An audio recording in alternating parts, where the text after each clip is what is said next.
Thank you so much for joining me today, guys. Today we are talking about It Chapter 2. I've got a lot of thoughts on this movie.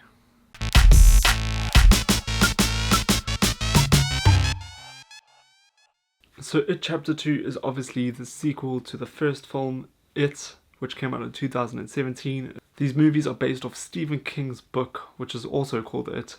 And it takes place in this town called Derry, and it pretty much follows the Losers Club and what they get up to in Derry and how they defeat Pennywise. That was the 2017 version. The 2019 version, Chapter 2, follows a similar story, but now these characters who have all gone their separate ways, the Losers Club have all gone their separate ways, and now they have to come back together to reunite once again to defeat Pennywise once and for all, because he is back causing havoc in Derry once again.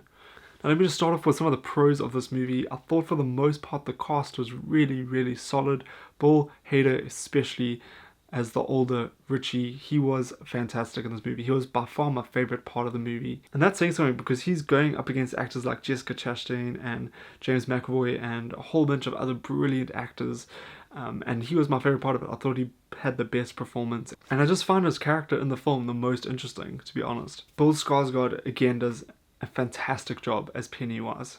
An incredible job as Pennywise. He really does hit the nail on the head on this one. And I do think as time goes on, he is going to slowly become one of those more iconic movie villains. And he's going to be known as one of the most iconic movie villains of all time. In my opinion, I really think he's going to age well as a villain, because he's so iconic in pop culture already.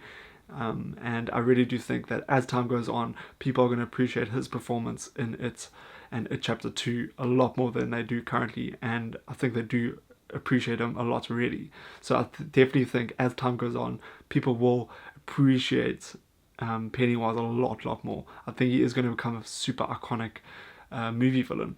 So I also loved the first movie. I thought the first movie was really good. I think they use a bit too much CGI, or the CGI didn't look as good as it could have been in some places, and that sadly drew me out of the first film a little bit, but for the most part I did enjoy it. The second one,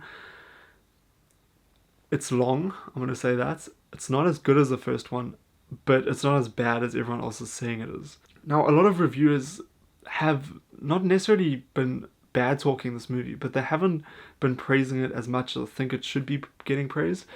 Look, this is not it's not the best movie ever, and it's not going to be probably in my top 10 of the year, but I do think it is a solid sequel to the original film. Whoever did the casting for this movie did a really good job casting the older versions of the characters we saw in the first movie. It really did feel like these characters had grown up and developed into who they were now, currently in this movie, and I was quite surprised about that, because that was one of my worries going into the movie, that these characters just weren't going to feel like the same characters, but every single one of them did feel the same, and it was incredible how they just, even some of the mannerisms, like especially with James McAvoy, he really did adapt some of the mannerisms that his character had in the first movie into this one, which was really good to see. And as I said, it really did feel like his characters had grown up. So I also said that this movie was long, and it is long, and it does feel long. This can be an issue. I was rewatching Blade Runner 2049 the other day, and that movie is also incredibly long, but it doesn't feel long. It feels really well paced out, and there are definitely slower scenes, but it still flows well, and it feels like a really coherent movie. This movie, the first act is really solid, brilliant. The second act is slow as heck, and then the third act is also pretty well paced out. It's not as good as the first act in my opinion, but it is a solid sort of conclusion to the film, and it moves at a good pace. The second act just feels so like drawn out and long. I won't be going into spoilers, but these characters do have to go back to Derry. If you have seen the trailers, or if you have any basic idea of what this movie is going to be, these characters go back to where they used to live. So I feel like a lot of the movie dedicates time for these characters to sort of respond or to react with what it feels like and how it is to be back in Derry. But it's a lot of the time just feels really dragged out, and stuff that does happen doesn't really feel like it has any consequences or reactions to anything that the characters do, which means it kind of feels a bit pointless. And now look, stuff definitely happens and stuff is developed in these times, but it is really drawn out, and it is stuff that I didn't really think added much to the story. There's a really great scene of these characters sort of reuniting together, which is really good, and it was also one of my favorite scenes of the movie. I think this movie really does work well when all these characters are together and they're all interacting with each other. You get that banter, you get that interaction that we liked in the first movie. And when they did reunite and come together, it really did kind of feel like how it feels when you see a friend after a long, long time. It really did feel authentic and genuine, and I really did like that part of the movie. And now, if you guys are Stephen King fans, you do know that he does dabble with the sort of supernatural elements in his books, and this one, obviously, if you've seen the first one, stuff gets a bit weird, and this movie definitely continues that aspect, and it does dive more into the origin of what happens in Derry and why there's this weird, creepy clown running around. So it was interesting to learn more about that. I haven't read the It book yet.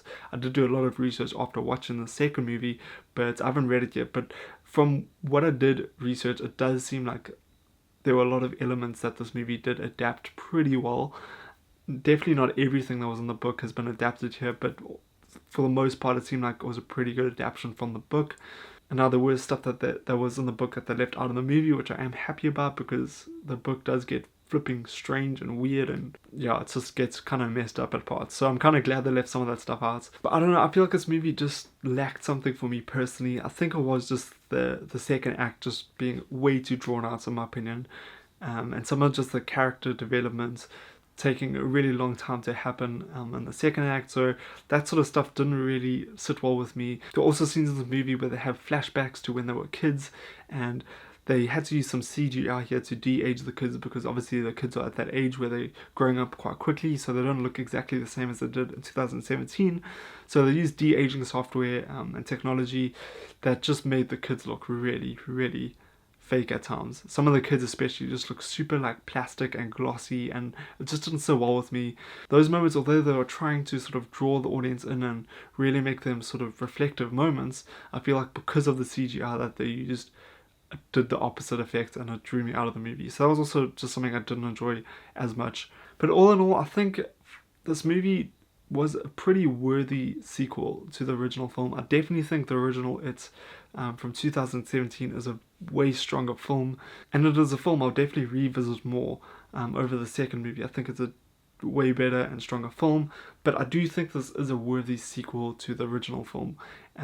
It's not as scary as well. I didn't find it as scary as the first one, but I do think it is a solid sequel. It's great seeing these characters older together, and it's great seeing them interact together. I think the cast was pretty solid in this movie. Something was missing for me, as I said, and I also just do think the second act was dragged out too long. But those are my thoughts. I would love to hear your thoughts on It Chapter 2. If you have seen it, let me know in the comments down below. I'd love to hear your thoughts in the comments and your opinions on it. And if you are a Stephen King fan, what book are you keen to see as an adaptation to the big screen next? I'd love to hear your thoughts on that. Please let me know in the comments down below. I'll see you guys next time. Remember to subscribe to this channel, like this video, and press the bell icon to be notified every single time I post a new video. Thank you so much for joining me today, guys. I'll see you guys next time. Bye bye.